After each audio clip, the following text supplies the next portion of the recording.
अस्सलाम वालेकुम। मैं ओन मोहम्मद। आज हम क्लास नाइन्थ फिज़िक्स का यूनिट नंबर 1 पढ़ने लगे हैं, physical quantities and measurement. Man has always been inspired by the wonders of nature. He has always been curious to know the secrets of nature and remained in search of truth and reality. He observes various phenomena and tries to find their answers by logical reasoning.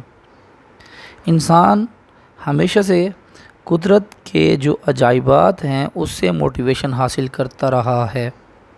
वो हमेशा कुदरत के राज जानने, सच और हकीकत की तलाश में लगा रहा। वो अपने इर्द गिर्द होने वाले मुख्तलिफ़ कुदरती मज़ाहिर का मुशाहदा करता है।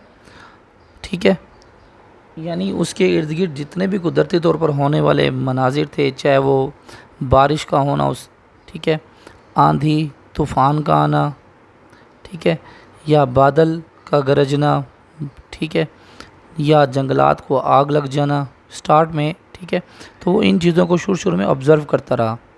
ठीक है, तो उसको ऑब्ज़र्व करने से उसके दिमाग में सवालात पैदा हुए, ठीक है, कि ऐसा क्यों होता है। तो उसने उसके जवाबात जो सच और हकीकत पर मबनी हैं उसकी तलाश करने की कोशिश की। ठीक है, ऐसे करने के लिए सबसे पहले ऑब्ज़र्वेशन मस्ट होती है। ठीक है, जो हम करते ही नहीं हैं, जो स्टूडेंट्स बिल्कुल भी नहीं करते। कभी आपने बटन दबाया हो, ठीक है, और पंखा चलने लग गया हो, बंद हो गया हो, बल्ब ऑन हो गया हो, बटन दोबारा बंद करते हैं बंद हो जाता है, कभी सोचा आपने? कभी भी नहीं सोचा। ठीक है, बस किताब खोली, उठाया, पढ़ा, लिखा, ख़त्म। ठीक है, कभी भी हमने अपने इर्द गिर्द जो है ऑब्ज़र्वेशन नहीं की। लेकिन ऐसे इससे होता क्या? ऑब्ज़र्वेशन से असल में इल्म बढ़ता है। ठीक है, दिमाग में सवालात आते हैं। ठीक है, इंसान फिर उन सवालात के जवाबात को ढूंढने की कोशिश करता है। तो स्टार्ट में जो लोग थे उन्होंने अपने इर्द गिर्द होने वाले मुख्तलिफ़ मज़ाहिर का मुशाहदा किया, फिर हकीकत और सच की बुनियाद पर, ठीक है, उनके जवाबात को ढूंढने की कोशिश की है। ठीक है, तो उससे उनको जो इल्म हासिल हुआ ऑब्ज़र्व करने से, ठीक है, और एक्सपेरिमेंट करने से, जो उन्होंने चीज़ ऑब्ज़र्व की है, ठीक है, तो उसका जवाब लॉजिकल रीज़निंग से ढूंढने के लिए उन्होंने कुछ एक्सपेरिमेंट्स भी किए थे। ठीक है, तो उनको ऑब्ज़र्वेशन और एक्सपेरिमेंटेशन से जो इल्म हासिल हुआ उसको उन्होंने साइंस का नाम दिया। ठीक है, तो सबसे पहले हमारे पास डेफिनेशन आ रही है साइंस की। साइंस हमारे पास क्या है? Science is the knowledge. Science असल में एक इल्म है। ठीक है, ऑब्टेन्ड, जो हमें हासिल होगा, from observation and experimentation. Observation और एक्सपेरिमेंटेशन से जो इल्म हासिल हुआ उसको हमने किसका नाम दिया? साइंस का। असल में ये जो वर्ल्ड साइंस है, ये वर्ल्ड साइंस ड्राइव किया गया है ये लैटिन वर्ल्ड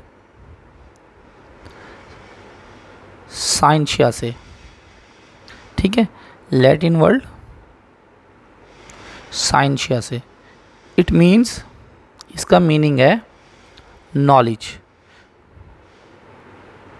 तो लैटिन वर्ल्ड साइंशिया से हमने साइंस को ड्राइव किया, जिसका मीनिंग है हमारे पास नॉलेज। ठीक है,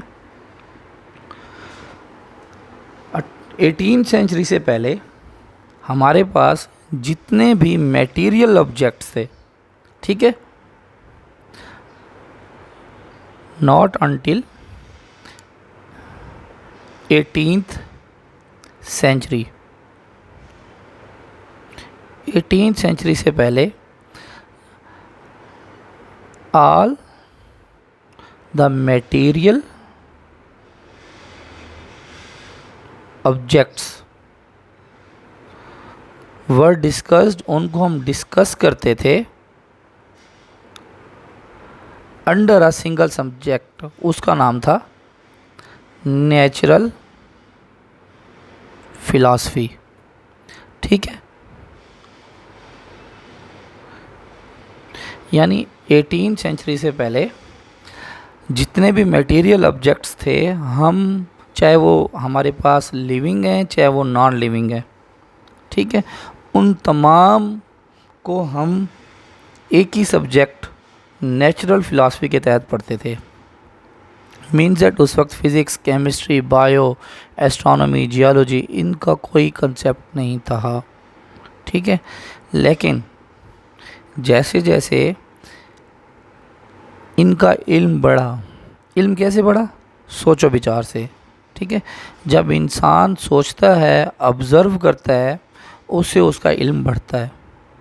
ठीक है, क्योंकि उसके दिमाग में सवालात पैदा होते हैं, फिर वो सवालात के जवाबात को ढूंढता है, जिसकी वजह से एक सवाल से दूसरा सवाल, फिर दूसरे से तीसरा सवाल, ये सवाल उसके दिमाग में बढ़ते चले जाते हैं और इसी तरह वो उनके जवाबात को ढूंढने में लग जाता है, जिससे उसका इल्म कुछ ना कुछ बढ़ जाता है।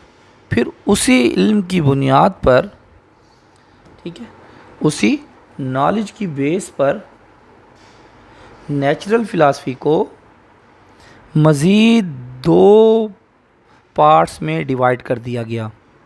ठीक है, नेचुरल फ़िलासफ़ी को क्या किया गया?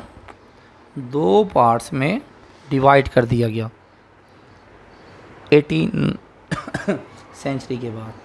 ठीक है, तो नेचुरल फ़िलासफ़ी हमारे पास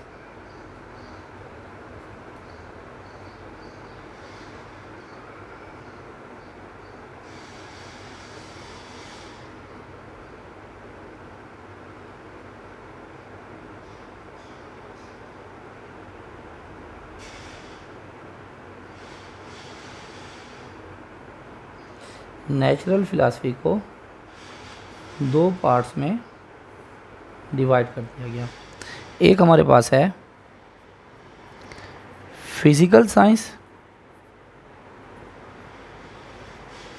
और एक हमारे पास है बियोलॉजिकल science.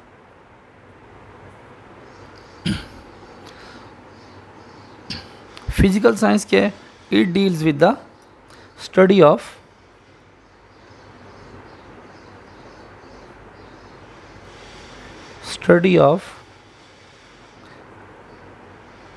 Non living things.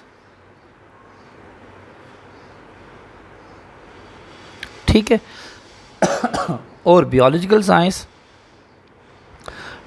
Deals with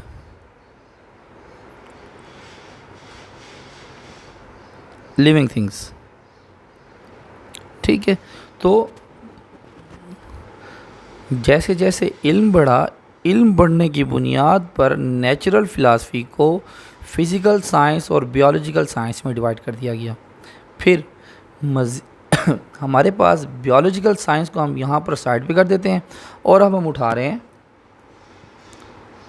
physical science.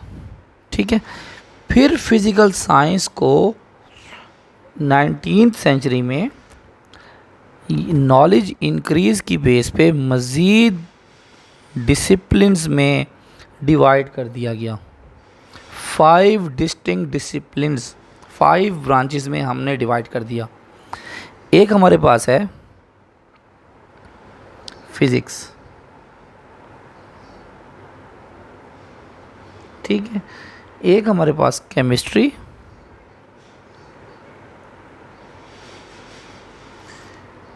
फिर हमारे पास है एस्ट्रोनॉमी,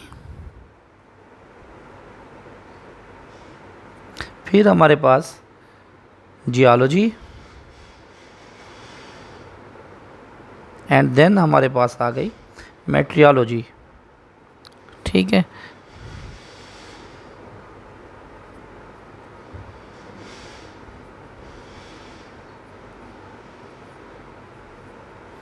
ठीक हो गया।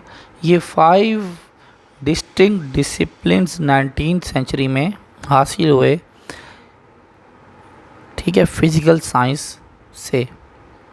ठीक है, तो इट मीन्स कि फिज़िकल साइंस जो है वो नॉन लिविंग थिंग्स को डील करती है, तो इट मीन्स इन तमाम में हम नॉन लिविंग थिंग्स को ही डिस्कस करेंगे। सही है। इन सब में जो फिज़िक्स है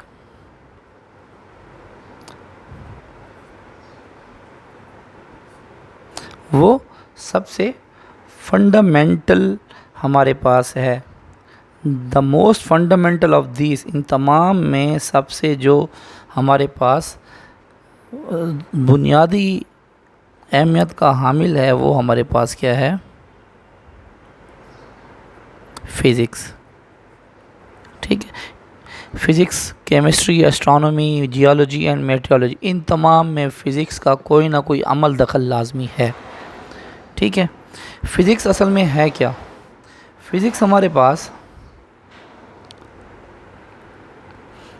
ब्रांच ऑफ साइंस है which deals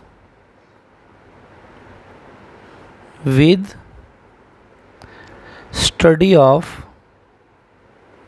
matter, energy and their interaction या रिलेशनशिप, कुछ भी लिख दें। ठीक है।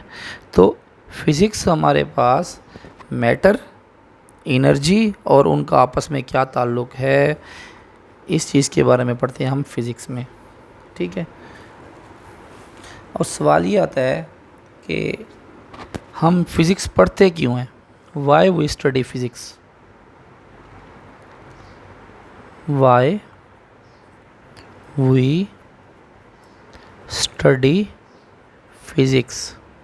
हम फिज़िक्स या फिज़िक्स के जो लॉज हैं या रूल्स हैं, ठीक है, ये हमारी किस काम आते हैं, हम इसको पढ़ते क्यों हैं? ये हमें नेचर को समझने के लिए मदद करते हैं। ठीक है।